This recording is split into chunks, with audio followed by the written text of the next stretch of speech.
Assalamualaikum warahmatullahi wabarakatuh. Hai, perkenalkan nama saya Maida Rindiani, NIM 40123111145 dari kelas 2A, Matkul Hukum Internasional yang diampu oleh dosen Pak Sintong Arianto Hutapea.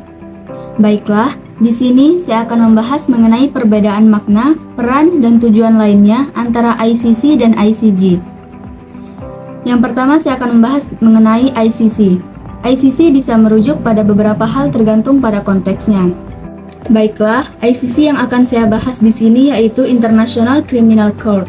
Karena ICC inilah yang lebih mengacu pada konteks yang akan saya bahas di sini. International Criminal Court atau ICC atau yang disebut dengan Pengadilan Pidana Internasional adalah sebuah lembaga peradilan internasional yang didirikan untuk mengadili individu yang dituduh melakukan kejahatan paling serius yang menjadi perhatian internasional, yaitu seperti genosida, kejahatan terhadap kemanusiaan, kejahatan perang, dan kejahatan agresi. Baiklah, saya akan memberitahukan beberapa poin penting tentang ICC. Yang pertama yaitu dasar hukum ICC. ICC didirikan berdasarkan Statuta Roma, sebuah perjanjian internasional yang diadopsi pada tahun 1998 dan mulai berlaku pada tanggal 1 bulan Juli tahun 2002. Yang kedua yaitu kewenangan ICC. ICC berwenang untuk mengadili kejahatan yang terjadi setelah Statuta Roma mulai berlaku, yaitu setelah tanggal 1 bulan Juli tahun 2002. Pengadilan ini memiliki yurisdiksi hanya jika kejahatan tersebut dilakukan di negara anggota Statuta Roma atau oleh warga negara dari negara anggota, kecuali jika kasus tersebut dirujuk oleh Dewan Keamanan PBB. Yang ketiga yaitu independensi ICC. ICC adalah lembaga yang independen, tidak terkait pada sistem hukum negara tertentu, dan tidak merupakan bagian dari PBB meskipun sering bekerja sama dengan PBB. Yang keempat, adapun tujuan ICC. Tujuan utama ICC adalah untuk memastikan bahwa pelaku kejahatan berat diadili dan tidak ada impunitas atau kebebasan dari hukuman bagi mereka yang melakukan kejahatan serius. Pengadilan ini juga berperan dalam memberikan keadilan bagi para korban kejahatan internasional. Yang kelima yaitu keanggotaan ICC. Hingga saat ini, banyak negara yang telah meratifikasi Statuta Roma dan menjadi anggota ICC. Namun, beberapa negara besar seperti Amerika Serikat, China, dan India belum menjadi anggota. Yang keenam yaitu proses ICC. Kasus di ICC dapat dimulai melalui beberapa cara, termasuk rujukan oleh negara anggota, rujukan oleh Dewan Keamanan PBB, ataupun penyelidikan oleh jaksa ICC sendiri. Contoh kasus yang telah ditangani oleh ICC meliputi kejahatan yang terjadi di wilayah seperti Darfur atau Sudan, Republik Demokratik Kongo, dan Uganda. ICC berperan penting dalam upaya global untuk menegakkan keadilan internasional dan memerangi kejahatan berat yang melanggar hak asasi manusia. International Criminal Court atau ICC memainkan beberapa peran penting dalam sistem hukum internasional, terutama terkait dengan penegakan keadilan terhadap kejahatan internasional berat. Berikut ini adalah beberapa peran utama ICC. Yang pertama yaitu mengadili kejahatan berat. ICC memiliki mandat untuk mengadili individu yang bertanggung jawab atas kejahatan internasional serius seperti genosida, kejahatan terhadap kemanusiaan, kejahatan perang, dan kejahatan agresi. Pengadilan ini berfungsi sebagai forum internasional untuk mengadili pelaku kejahatan yang mungkin tidak bisa diadili di negara asalnya. Yang kedua yaitu mencegah impunitas. Salah satu tujuan utama ICC adalah untuk memastikan bahwa pelaku kejahatan berat tidak dapat lolos dari hukuman. Dengan adanya ICC, diharapkan tidak ada tempat yang aman bagi mereka yang melakukan kejahatan berat. Yang ketiga yaitu memberikan keadilan bagi korban. ICC memberikan suara dan perlindungan bagi korban kejahatan internasional. Melalui proses peradilan, ICC berusaha untuk memberikan keadilan dan reparasi bagi para korban. Yang keempat yaitu mendorong penegakan hukum internasional. ICC berfungsi sebagai simbol komitmen internasional terhadap penegakan hukum dan keadilan. Dengan mengadili pelaku kejahatan berat, ICC membantu memperkuat norma dan standar hukum internasional. Yang kelima yaitu pencegahan kejahatan masa depan. Dengan mengadili dan menghukum pelaku kejahatan internasional, ICC berperan dalam memberikan efek jera terhadap potensi pelaku di masa depan. Harapannya, keberadaan ICC dan tindakan penegakan hukumnya dapat mencegah terjadinya kejahatan serupa di masa yang akan mendatang. Yang keenam yaitu kerjasama internasional. ICC bekerja sama dengan negara-negara anggota dan organisasi internasional lainnya, termasuk PBB, untuk menjalankan tugasnya. Pengadilan ini membutuhkan dukungan dari negara-negara anggota dalam bentuk penyelidikan, penangkapan tersangka, dan penegakan putusan. Yang ketujuh yaitu pembangunan kapasitas nasional. Melalui pengadilan dan kegiatannya, ICC juga berkontribusi pada pembangunan kapasitas peradilan di tingkat nasional. Pengadilan ini mendorong negara-negara untuk memperkuat sistem hukum mereka sendiri agar mampu mengadili kejahatan internasional secara efektif. Dengan menjalankan peran-peran ini, ICC bertujuan untuk menciptakan dunia yang lebih adil dan aman, di mana pelaku kejahatan internasional berat dapat dimintai pertanggungjawaban dan hak-hak korban dilindungi. Pertanyaannya adalah apakah ICC atau International Criminal Court benar-benar termasuk internasional? Jawabannya iya. International Criminal Court atau ICC benar-benar merupakan lembaga internasional. Beberapa alasan yang menegaskan status internasional ICC adalah sebagai berikut. Yang pertama yaitu berdasarkan dasar hukum internasional, ICC didirikan berdasarkan Statuta Roma, sebuah perjanjian internasional yang telah diratifikasikan oleh banyak negara. Statuta ini menjadi dasar hukum operasional pengadilan dan mengikat negara-negara yang menjadi anggotanya. Yang kedua yaitu berdasarkan keanggotaan global. ICC memiliki anggota dari berbagai negara di seluruh dunia. Hingga saat ini, lebih dari 120 negara telah meratifikasi Statuta Roma dan menjadi anggota ICC. Ini mencerminkan penerimaan global dan kerjasama internasional dalam mendukung pengadilan ini. Yang ketiga yaitu yurisdiksi internasional. ICC memiliki yurisdiksi untuk mengadili kejahatan internasional yang terjadi di wilayah negara anggota atau yang dilakukan oleh warga negara dari negara anggota. Selain itu, ICC juga bisa memiliki yurisdiksi atas kasus yang dirujuk oleh Dewan Keamanan PBB yang memberikan cakupan internasional lebih luas. Yang keempat yaitu kerjasama dengan PBB. Meskipun ICC bukan bagian dari PBB, pengadilan ini sering bekerja sama dengan PBB dan lembaga-lembaga internasional lainnya dalam menjalankan misinya. Rujukan kasus oleh Dewan Keamanan PBB ke ICC adalah salah satu contoh kerjasama tersebut. Yang kelima, lokasi dan operasi global. Markas besar ICC terletak di Den Haag, Belanda. Namun, pengadilan ini menjalankan misi dan operasi di berbagai negara di seluruh dunia. Tergantung pada kasus yang sedang ditangani, staf dan pejabat ICC berasal dari berbagai negara, mencerminkan sifat internasional lembaga ini. Yang keenam yaitu tujuan dan mandat global. Tujuan ICC adalah untuk mengadili kejahatan berat yang mengancam komunitas internasional. Yang keenam yaitu tujuan dan mandat global. Tujuan ICC adalah untuk mengadili kejahatan berat yang mengancam komunitas internasional secara keseluruhan, seperti genosida, kejahatan terhadap kemanusiaan, dan kejahatan perang. Mandat ini bersifat global dan dirancang untuk melindungi hak asasi manusia di seluruh dunia. International Criminal Court atau ICC muncul melalui proses yang dimulai pada pertengahan abad ke-20 dan mencapai puncaknya pada akhir tahun 1990-an. Berikut adalah garis waktu penting dalam pembentukan ICC. Yang pertama, pada tahun 1948, Konvensi Genosida disahkan oleh Majelis Umum PBB yang menyerukan pembentukan pengadilan internasional untuk mengadili kejahatan genosida. Yang kedua, pada tahun 1950-an hingga tahun 1990-an. Meskipun ada berbagai diskusi dan upaya, pembentukan pengadilan internasional permanen tertunda karena ketegangan Perang Dingin dan kurangnya konsensus internasional. Yang ketiga, pada tahun 1989, Trinidad dan Tobago mengajukan permintaan resmi kepada Majelis Umum PBB untuk mempertimbangkan pembentukan pengadilan internasional yang akan mengadili kejahatan perdagangan narkoba. Permintaan ini memperbarui minat internasional dalam pengadilan pidana internasional. Yang keempat, tahun 1993 sampai tahun 1994, PBB mendirikan pengadilan Dan Haag untuk mengadili kejahatan perang di bekas Yugoslavia atau ICTY dan Rwanda atau ICTR. Pengalaman ini menunjukkan kebutuhan akan pengadilan permanen.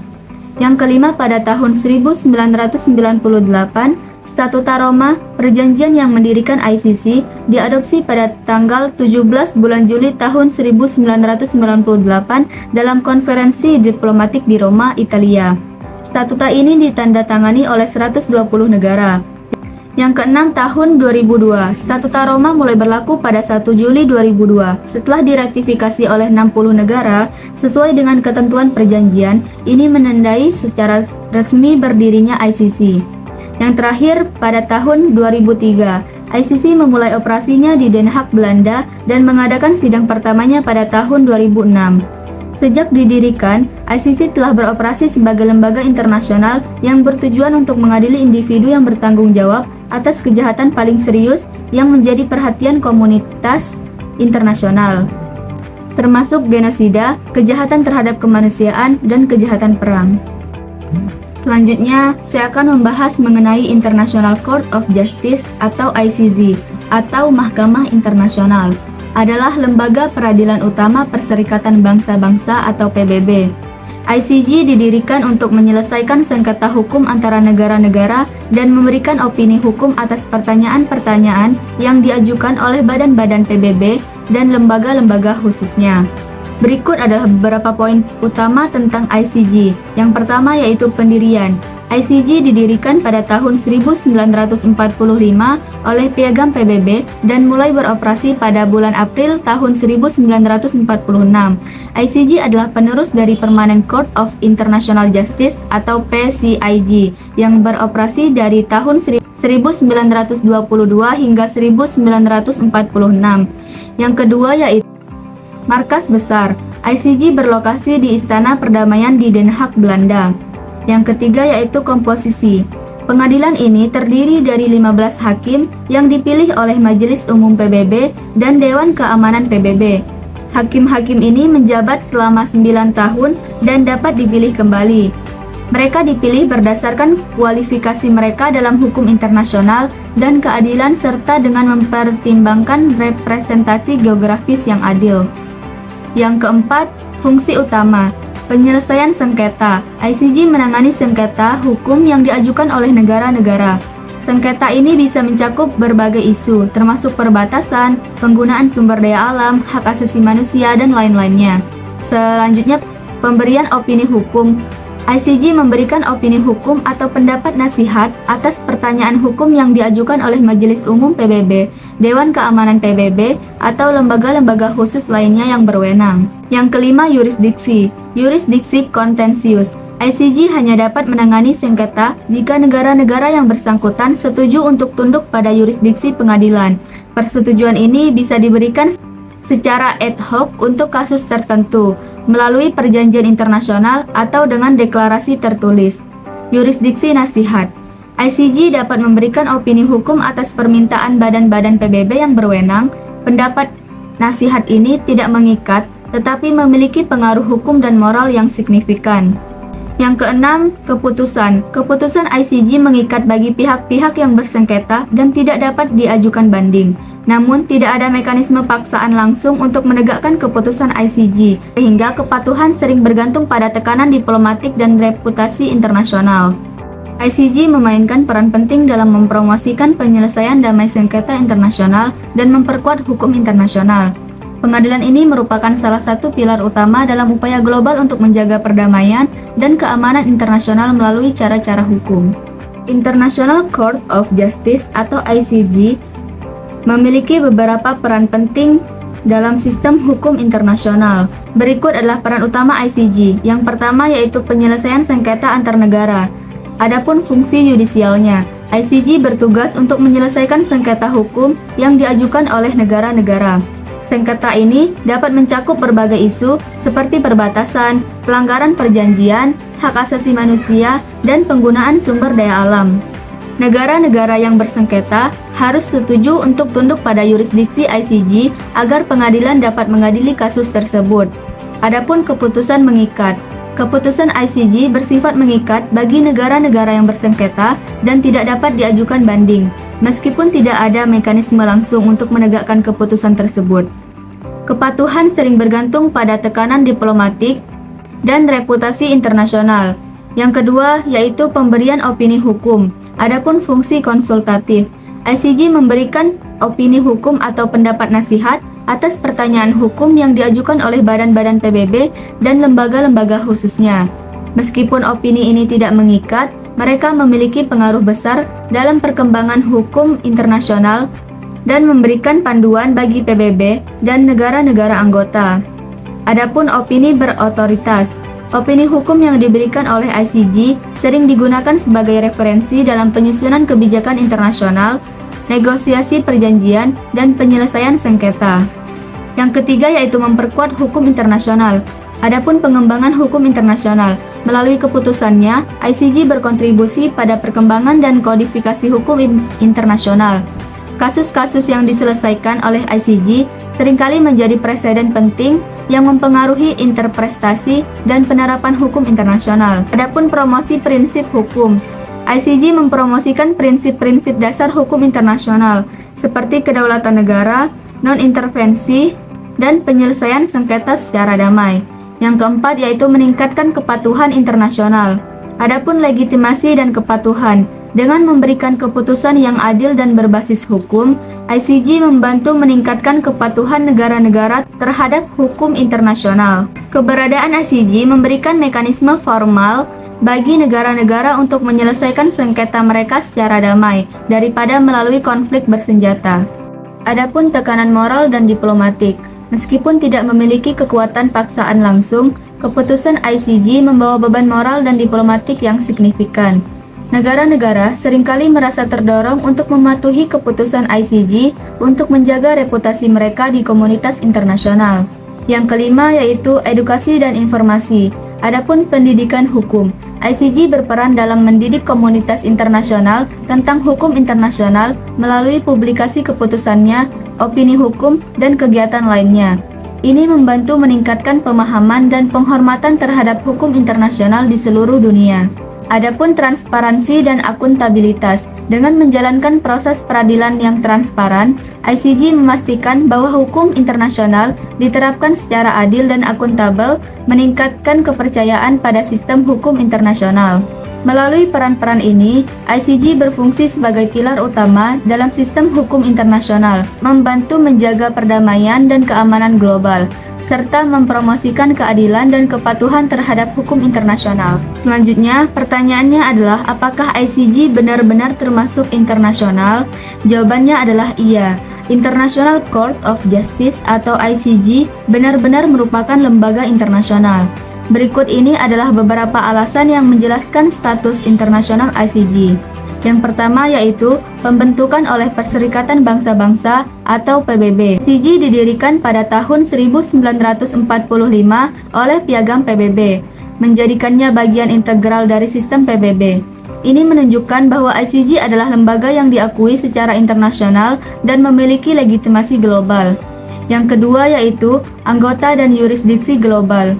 Semua negara anggota PBB secara otomatis menjadi pihak dalam statuta ICG, yang berarti mereka mengakui keberadaan dan peran pengadilan ini.